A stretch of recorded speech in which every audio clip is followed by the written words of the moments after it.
Kaya ba? But when you say like fast food era of music, what also, what I can't stop thinking about is, so considering that there's so much music out there, how do you stand out? Like how do you differentiate yourself from just other artists?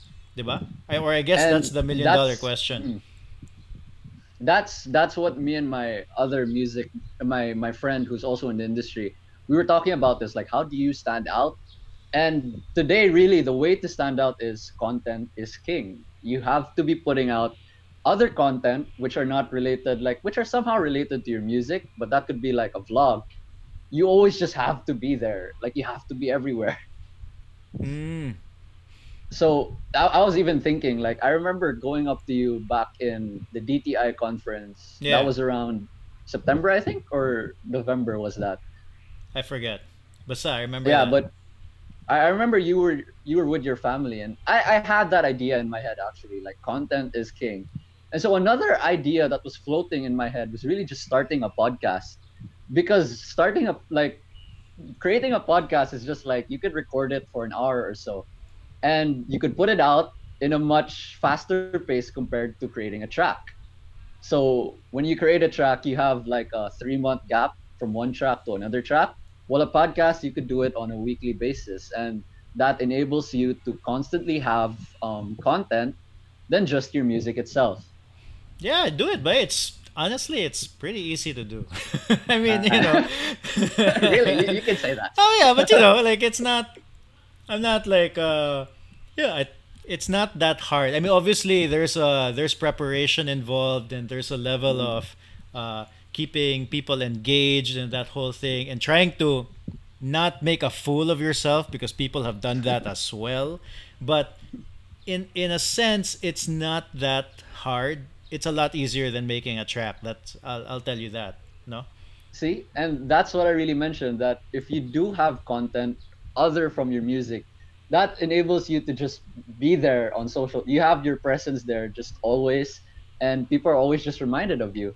Like you put, like I noticed another artist as well. He was doing vlogs, and nah, not really my thing. I'm more of, I guess the podcast is more of my thing as well.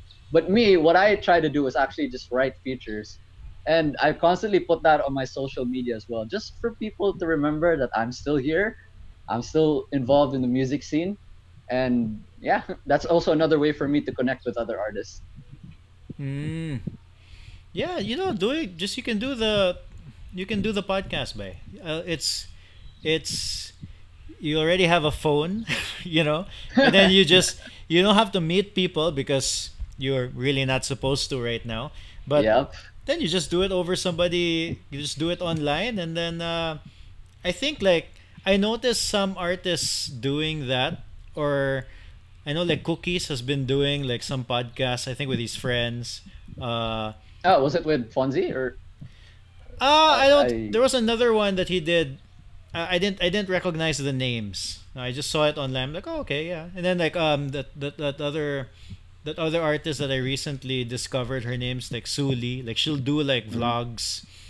Yeah. She has like a YouTube channel and she'll just vlog on it because she's not always releasing music. No. And so that's what I was talking about. Like as an artist, you also have to adapt to the influencer lifestyle. And if you notice with influencers, those who are constantly doing vlogs, their content is almost regular. Like they have vlogs put out on a weekly basis or daily basis.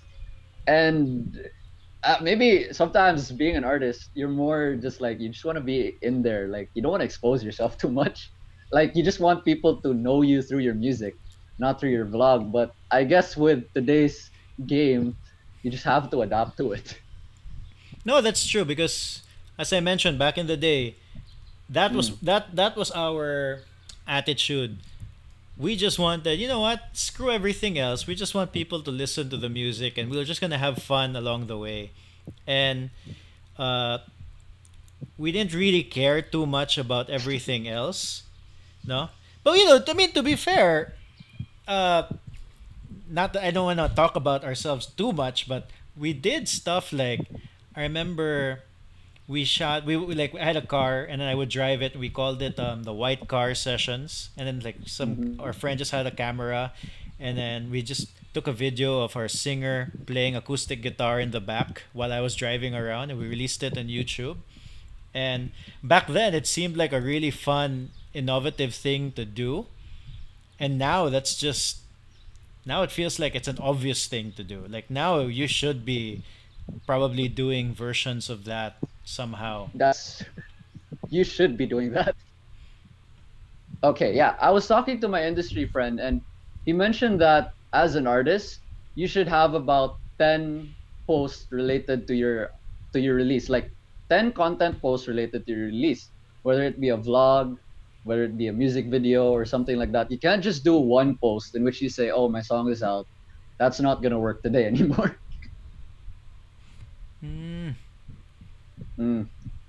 So like related, so in a sense nga basta always somehow pointing to the music. So okay, here we are on Spotify, and then another post is, oh, this is also our music video, and then another post is like, I don't know, lyric video or Yeah, something like that. But with me, what I'm trying to do is really just be on publications as well. I've been reaching out to mm, publications in like to the rest of the world, and I recently got on a magazine on the US, a US based publication. And so I've been posting that, and then the next day I post something as well. And another really big game changer today in the music industry is TikTok. Are you familiar with that? yeah. I can't get into it. I'm not about TikTok. I do not like TikTok. But I was talking to my industry friend again, he mentioned that TikTok is really part of the promotional game you play as an artist today. Molage, I can't. I tried just looking at it, just looking at the feed, and I was like, I feel you, man. I feel you. this is not for me. This is not I gonna know. work. I tried even like looking for like quote unquote serious people. No, There's not. no, like yeah, no, like I remember looking at it, and then I saw, oh, one of the mayors in Manila, one of those young mayors has a TikTok. I forget who. Was it Isco Moreno Probably, yeah, yeah. And I or was like, oh, I wonder what he posts, and then it's him dancing. I'm like, oh man, like oh my god. this is like, a serious person, but okay. Oh, yeah, this is part of his hustle. It's part of his. Yeah, but really when it comes to TikTok, it's really just part of your promotional game as an artist. And as you notice with distribution platforms that we put our music throughout, TikTok is already part of it. Apart from Spotify, Apple Music, it's I apparently TikTok is already part. And my song is also on TikTok. So if anyone wants to make TikToks about it, go ahead. Yeah, there's like monetization there, diba? Yep.